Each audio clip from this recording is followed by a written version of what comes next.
Okay, good afternoon everybody and welcome to this media conference with Bukayo Saka. As ever, we can use the microphone provided and make sure it's switched on and state your name and the organisation you work for. There's plenty here today, so we'll try and get around as many as possible, so if you can keep your questions to one or two, it'd be great. And we'll start with Rob Dorsey from Sky. Hi Bukayo. Hi Bukayo, how are you? You okay? I'm good, thanks. How are you? Yeah, I'm good, thanks mate. You'd never played in a World Cup game before this tournament. You've now started 3 games out of 4. Scored last night, scored 3 goals in 3 games. It's not bad, is it? What do you make of it all? No, it's been a great experience so far. You know, obviously to achieve that and help my team with the goals I've scored is a really nice feeling. So I'm happy, and I just hope I can continue to help my team. England blew Senegal away in the end last night. You're the leading scorers in this World Cup. You're part of that attacking unit. Do you think there is any better attacking unit out there in any other nation at the moment that's still here? That's a good question. But there's no doubt, you know, the quality we have in our team. You know, we're blessed with an amazing front line with so much quality attacking players, and yeah, when you get selected in that lineup, it shows how much confidence and trust the coach puts in you. So it gives you that extra confidence to go out there and shine. And last night you were able to do that. It's a huge quarter-final coming up against the world champions. Do you think England need to change the way that you play, maybe change the formation, or would you like to see England go toe-to-toe with France? Well, I'm not a manager, you know, I'm a player. Yeah, I have to trust Gareth and our coaching staff to obviously prepare their best game plan, but I think, you know, we can continue to do what we're doing. You know, we've been playing well and we've scored, like you said, the most goals in the tournament, so I don't see us needing to change too much. Good man, thank you. Thank you. Sorry. Hiya. Gareth's record now in tournament football is pretty exemplary. Given that the form coming into the World Cup was a bit rocky, let's say, what is it about the group and Gareth that makes England really click when it matters? I think, of course, you know, this team in general has a lot of players that have played in big tournaments, you know, so there's a lot of tournament experience, you know. If you look at the last few results, you know, in the tournaments we've been in, we've got to, I think, a semi-final, a final, and maybe a quarter-final. So, you know, there's a lot of experience in there. So, you know, when the big games come, we have a lot of players that know what they need to do. All the talk now, of course, is about Mbappe and how you stop him. But, of course, there's much more to France than just him. What is it about England specifically and the qualities that you have that can cause them perhaps just as many problems as they're going to cause you? I think, first of all, if you look at our first 4 games, I think we have 3 clean sheets. So it starts, you know, how solid we've been at the back, and that's credit to the defenders and obviously Pickers, our keeper. You know, they've been exceptional there. And, of course, at the same time, we've scored the most goals as well. So I feel like we just need to just prepare the best game plan and go there with confidence because we're playing good right now. Obviously, knockout football brings with it the threat of penalties. We all know what happened to you personally after the European final. How do you feel now about the potential to take a penalty? And can you just reflect for us a little bit about how you've perhaps changed since that moment? Well, yeah, I've obviously matured and progressed a lot as a player and a person since that moment. And, you know, I wouldn't have stepped up the times I've stepped up for Arsenal to take a penalty if I wasn't confident. So obviously if the moment comes, you know, and I'm selected to take it, I'll be more than happy to. And just finally from me, we obviously know Raheem's gone home and the awful thing that's happened to him and his family. Have you guys have any contact with him since he got back to England, and what would your message to him be? He wished us the best, you know, yesterday as he was going back, and yeah, I've messaged him and hopefully he'll get back to me later. I just hope he's okay, him and his family. Sihan Wang from Tencent, and hi Bukayo. Tournaments like the World Cup make stars, and in Russia it was Kylian Mbappe bursting onto the scene. You are already a star, but considering how well you've been playing, do you think you'll be the Kylian Mbappe of this World Cup? First of all, thank you for your compliment, but no.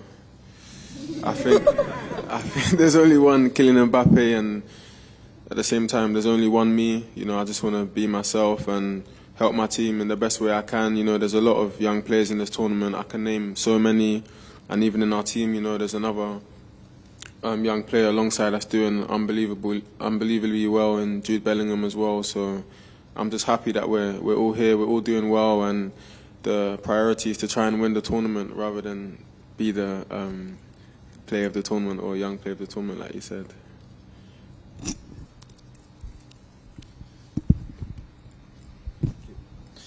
Haron from Norway, NRK. Well, in this World Cup, the pitches are being cooled down by air condition. Is this something you notice while you're playing? To be fair, the stadiums have felt quite cool, so yeah, definitely I've noticed that it hasn't been too hot. So yeah. How does that affect your play? Well, of course, you know, it's a bit easier to play when it's cooler than when it's too hot. So obviously, it would help us as players.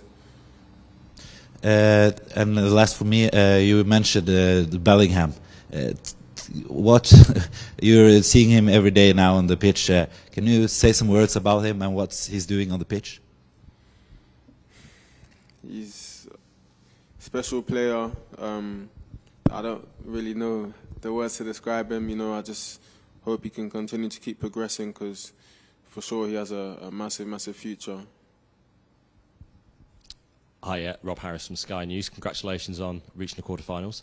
Thank you. Obviously, a lot of fans back home in the cold, watching England, probably getting pretty excited now gradually the tournament is progressing. What would your message be to fans back home who are getting excited and what this team can achieve? Well, yeah, I've seen a lot of the videos back home, you know, and the fans celebrating them. You know, we all love to see that. We just want to obviously thank them for the support, you know, and just ask them to keep supporting us, keep pushing us to the end, and believing in the team. Obviously, it's the world champions next, but given what you've achieved as a group, is it you who should be feared, do you think, rather than thinking of them as being world champions who are pretty tough? Obviously, we know the quality they have, the quality players they have, and we also know our own qualities as well. So we just got to go into the game with confidence and, you know, do our best to win in the game. Hi, Bukayo. It's Mark Manbrine's PA. You spoke to us already during the tournament and said the love and support you had after last summer really helped. But on a personal level, just coming out here, scoring 3 goals, does that almost for you put an end to that? It's the perfect start to push that out of people's minds, isn't it? What happened last year? To be honest, I feel like personally, you know, I've tried to move on from that moment. Obviously, I know I can never really forget about it. It's going to be in history, you know. But at the same time, you know, coming out here and scoring those 3 goals, of course, lifted me a lot. And of course, like I say, and I keep saying, the love from the fans that I keep receiving lifts me a lot as well. It gives me a lot of confidence, and yeah, I just love to see this from the fans. And obviously, Marcus has done exactly the same. He missed his penalty. He's started really well out here. Have you almost supported each other, do you think, through the whole ordeal? No, it's not just us two. We've all supported each other. You know, the whole team has got around me. So I think that's another example of how close our team is and how together we are, which is helping us to get good results as well. Thanks. To the back row there. Mark, give us the microphone back. Yeah. Thanks. Hello. A question for French TV, Canal+. England and France are the most impressive team in this tournament, but they don't used to face each other on the big competition. What could you tell us about the rivalry between France and England in sports and in football? Thank you.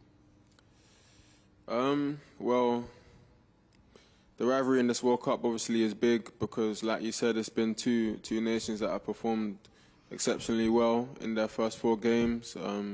We've watched their games and stuff like that. We followed them and we've seen the quality that they have, and I'm sure they've done the same with us. So definitely it's going to be an exciting game, and you know, everyone's looking forward to it. Hello, I'm Pierre from newspaper L'Equipe. I have two questions. First, did you get a text from William Saliba, or will you in the next few days, according to you? And the second one is, can you just explain us the leadership of Harry Kane?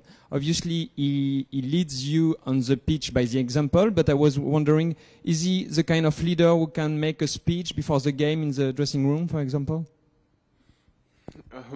First of all, no, I haven't received any text from William Saliba. I'm not sure I will either. But yeah, let's see. And yeah, Harry Kane, he's a leader in both of the ways you described. You know, on the pitch he leads by example in his game, and then of course he does the same in the change room. You know, he's one of the most vocal in the change room, and before every game, of course, he does the speech like you said and gets us all going. So yeah. Jerry Cox from Haters here. Hi, Bukayo. Your teammate Gabriel Jesus looks like he's out for a while now. Have you been in touch, and how big a blow is that for him and obviously for Arsenal going forward? Yeah, he's a very, very, very, very important player for us, and yeah, it's not good to hear the news. Obviously, I've messaged him, and I think he's gonna go and see the doctor and see, you know, what he needs to do for the next steps. But yeah, definitely, it's not good news when I heard that, and yeah. Thanks, Jerry. Pass over to David Ornstein.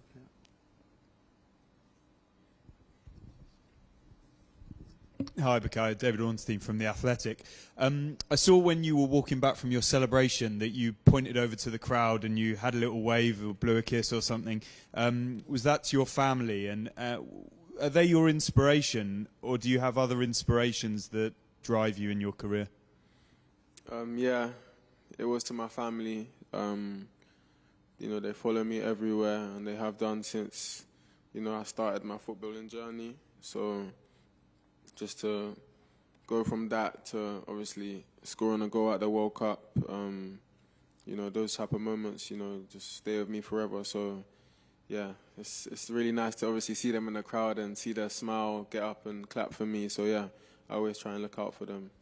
And the likes of you, Jude Bellingham, Phil Foden, are being talked about around the world as sort of generational talents.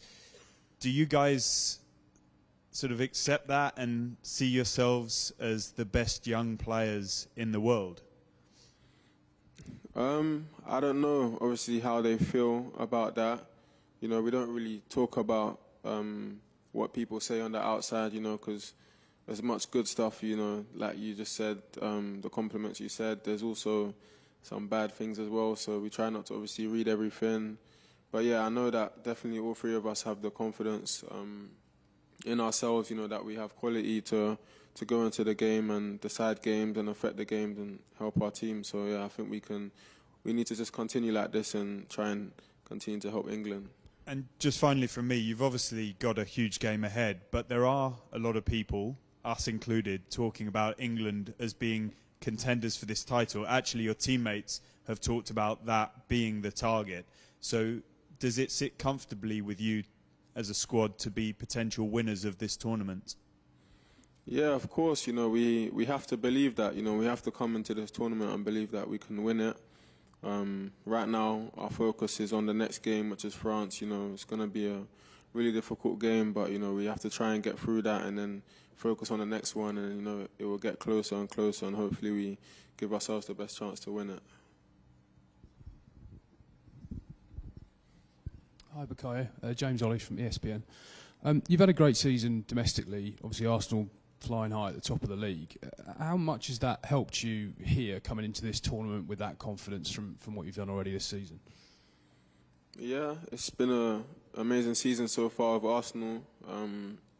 Like you said, we're top of the league right now, and not just me, everyone in that team is playing with, you know, so much confidence. So obviously coming here, you know, we can bring that here, and yeah, it's really helped me, of course.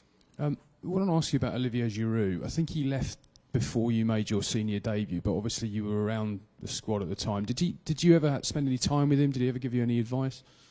No, I never actually got to train with him. I think he'd left already before I'd come up to Colney, so no, but obviously I heard things about him, you know, that he was a quality player, really good at finishing and stuff like that. So, yeah. One player you have played with, of course, is William Saliba. Has his development impressed or surprised even you? Because he's come straight back into the Premier League, obviously being on loan in France, and just been tremendous. Yeah, I can't talk highly enough of Willie. He's unbelievable. Yeah, he's got an amazing future. So yeah, I'm looking forward to see how much he keeps developing, and I wish him all the best. You know, he's such a good guy as well. And just a final one from me. I read an interview where you said that you read the Bible every night, and I just wondered if you were doing that out here, and if you had a particular passage that was sort of inspiring you or helping you at the moment. Yeah, I've been continuing to do that out here, read my Bible every night. For me, it's really important to obviously have the presence of God in me all the time, and it gives me more confidence, you know, that God's plan is perfect, so I can go on the pitch and, you know that God has my back. But the main thing for me is just keeping my faith, you know, just having faith in God, so I don't need to be nervous or worry about any outcomes, because obviously it's my first World Cup. You know, I can start worrying about different things and different outcomes, but instead I just choose to put my faith in God. Do you have a favourite passage?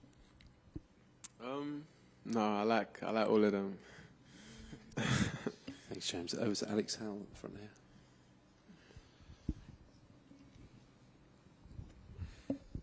Hi, Bukayo. Hello. Alex Howell, BBC. Declan Rice said that countries should start fearing you now and that you should start getting the credit you deserve. Do you think that's right? I think he has a good point. Yeah, of course. You know, we've performed quite well in our first 4 games, and yeah, I feel like we just need to stay hungry and stay focused on the next game, which obviously is the most important. And there's been a lot of big decisions the manager's had to make, and he's got everyone right so far up until this point. Just as players, how much do you back the manager? Yeah, we all back the manager, of course, because you know he has an unbelievable record in these big tournaments, and he's taken us really far. And yeah, you know, he does make big decisions, and he's got them all right. So I think we need to obviously just try and trust in him more, try and believe in him more, stop doubting him, and yeah, we should be in a good place and just trust him. Hi, Jeremy Armstrong from the Daily Mirror. Just a very quick one about Raheem. Have you as players got together to talk about security? Because obviously it's got implications for all of you, really. I just wondering if you've spoken to people back home, if you've sort of spoken about increasing your own security as a result of what happened to Raheem, really. No, it's not really something I've managed to discuss, you know, because obviously yesterday when it happened, I was very focused on the game.